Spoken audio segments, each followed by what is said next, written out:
بسم اللہ الرحمن الرحیم ایاک نعبد و ایاک نستعین. اور بھائی جان یہ جیو نیوز کا ایسی رکھا ہے کہ لائیو بھی کبھی کبھی دکھاتے ہو. میں انتہائی دل کی گہرائیوں سے آپ سب کا شکریہ ادا کرتا ہوں، خاص کر ہمارے وکلاء برادری کا جو سینٹرل بار آزاد جموں کشمیر کے ہیں کہ انہوں نے بہترین انداز میں میرا ویلکم کیا. میں نئے منتخب شدہ کابینہ کا ہمارے پریزیڈنٹ راجہ زیگم ایڈوکیٹ صاحب کا، مرتضیٰ میر ایڈوکیٹ سیکرٹری جنرل صاحب کا اور ان کے ساتھ پوری ٹیم کا جو منتخب ہوئے ان کو دل سے مبارکباد پیش کرتا ہوں.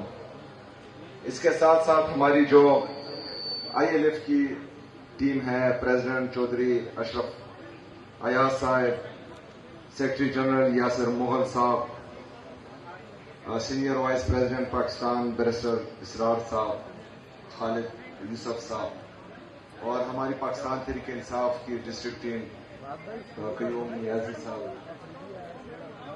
باقی میرے ساتھ جو لوگ آئے ہوئے ہیں اور آپ سب کا دل سے شکریہ ادا کرتا ہوں. میں نے ان کو کہا یہ نام لکھ لیں، میں نام بھول جاتا ہوں کیونکہ ماشاءاللہ ہمارے والے محنت زیادہ کرتے ہیں تو ہر بندے کا نام لینا جو ہے پوری تقریر بن جاتی ہے. میں آپ سب کا دل سے شکریہ ادا کرتا ہوں. آپ سب کو پتا ہے کہ میں نے پورے پاکستان سے وکلاء کا جرگہ بلایا تھا پشاور میں، نشتر حال میں کچھ دن پہلے، اور وہاں پر ہم نے 6 مئی کو قلم چوڑ ہڑتال کی کال دی ہے. تو آج میں سینٹرل بار میں آپ سب سے یہ توقع کر رہا ہوں کہ جو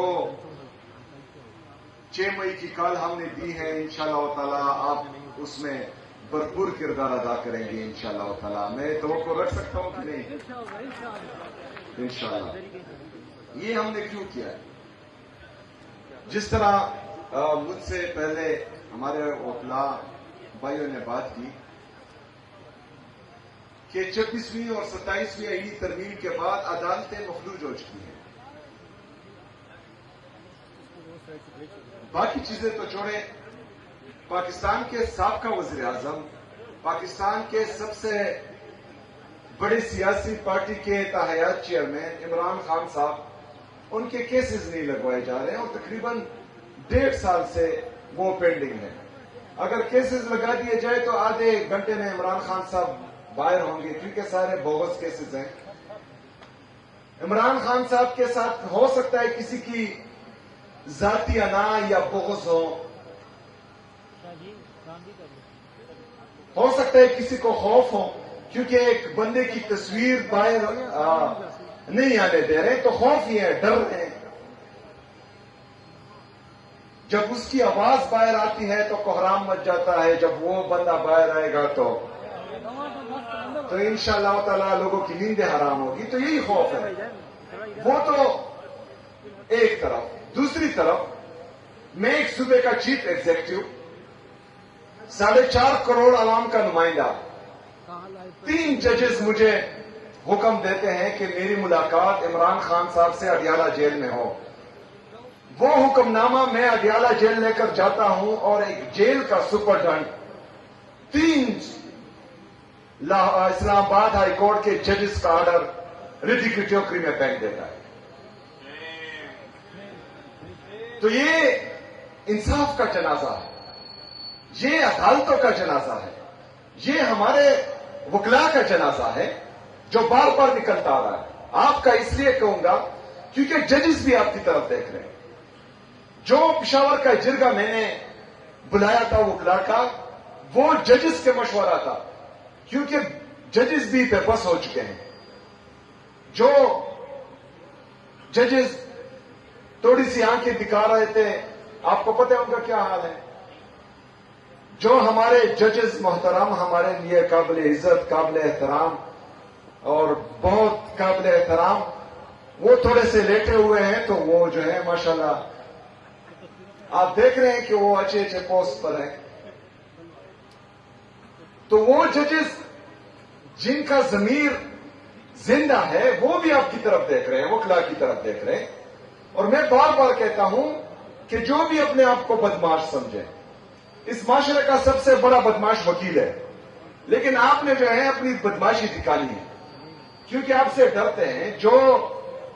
جس کے ہاتھ میں قلم ہے، جس طرح ہمارے ایک وکیل بھائی نے کہا کہ ہم ججز کو کرسی سے نیچے اتارتے تھے جب وہ غلط فیصلے کرتے تھے، تو کہاں ہے وہ جذبہ، وہ جنون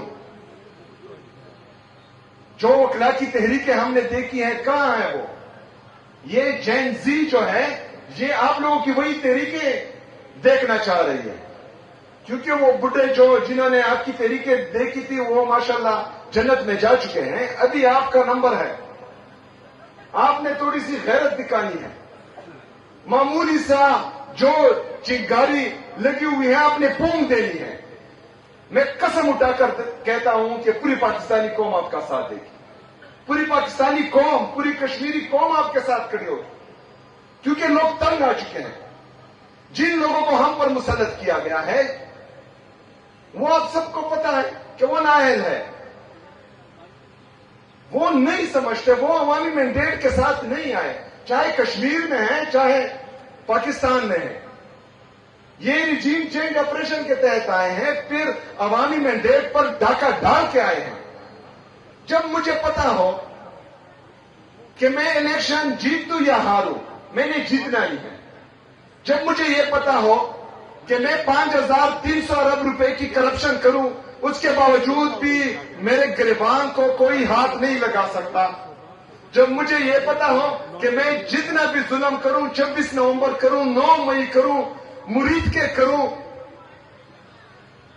مجھے کسی نے قانون کے کٹہرے میں کھڑا نہیں کرنا، تو وہ عوام کا نہیں سوچے گا، وہ پاکستان کا نہیں سوچے گا، وہ پاکستانی عوام کا نہیں سوچے گا، وہ کشمیری عوام کا نہیں سوچے گا، وہ صرف اپنی جیب کا سوچے گا. اور ہو رہا ہے پاکستان کے ساتھ کیا کہ ریجیم چینج آپریشن کے وقت جو G D P growth Pakistan کا 6.1 پر چل رہا تھا، ابھی 2.5 پر چل رہا ہے.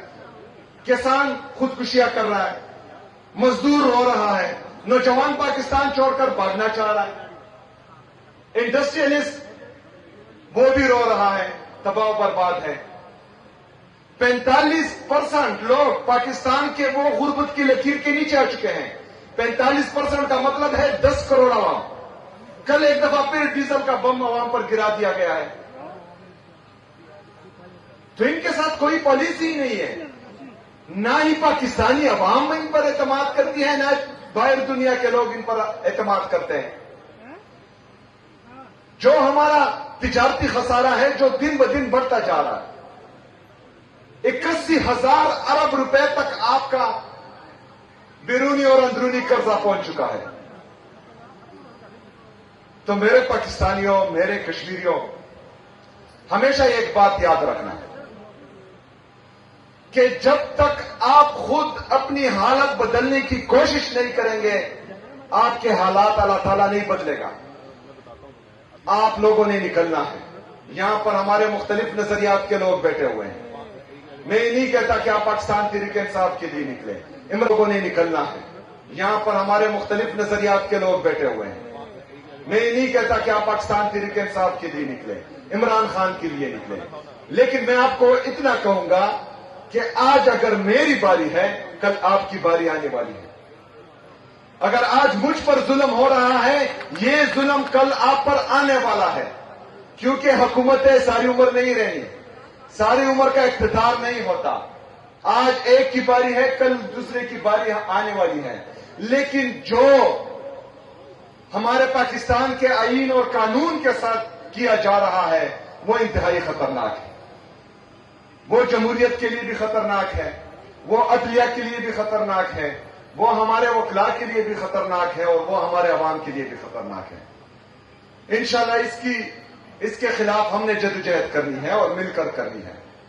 میں امید کرتا ہوں کہ جو قصے میں نے تو خیر دیکھے ہیں وکلاء کی تحریک اپنی جوانی میں، لیکن ہمارا جو جین زی ہے انہوں نے نہیں دیکھی. تو اس دفعہ ہم نے تو یہ عہد کیا ہوا ہے کہ یہ گھی سیدھی انگلی سے نہیں نکلے گا، انگلی ٹیڑھی کرنی پڑے گی، لیکن آپ نے بھی یہ ارادہ کرنا ہے کہ آزاد عدلیہ کی بحالی وہ شرافت سے نہیں آنی، وہ ہمارے وکلاء برادری نے جو ہے تھوڑی سی بدماشی دکھانی ہوگی، اور انشاءاللہ تعالی اس میں ہم آپ کا بھرپور ساتھ دیں گے انشاءاللہ تعالی۔ ہمارا ایک بڑا احتجاج انشاءاللہ تعالی جلد آنے والا ہے، اس کی تیاری جاری ہے۔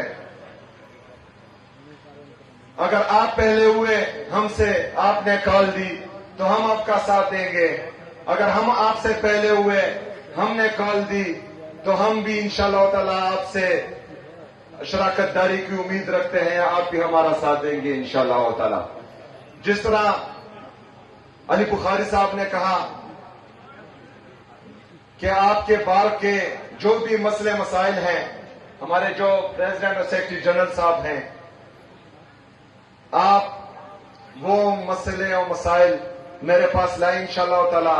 میں آپ سے وعدہ کرتا ہوں کہ جن کے نام آپ نے لیے کہ انہوں نے آپ کی مدد کی ہے، ان سے زیادہ ہوگا، ان سے کم نہیں ہوگا انشاءاللہ تعالی۔ بہت شکریہ، بہت مہربانی، وما علینا الا البلاغ۔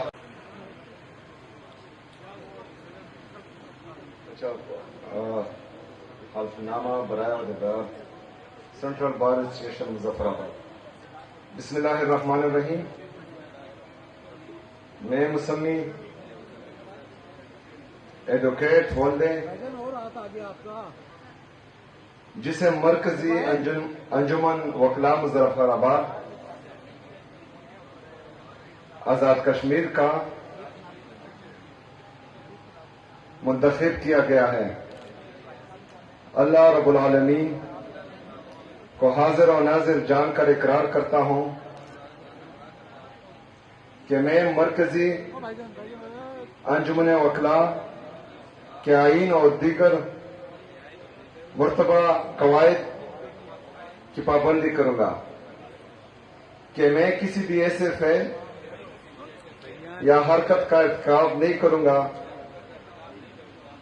جو بار اور پیشہ وکالت کے وقار کے منافی ہو، کہ میں اپنے فرائض منصبی نہایت احسن طریقے سے سر انجام دوں گا۔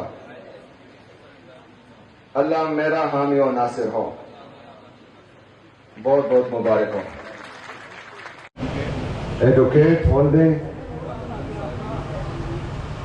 جسے مرکزی انجمن وکلاء مظفر آباد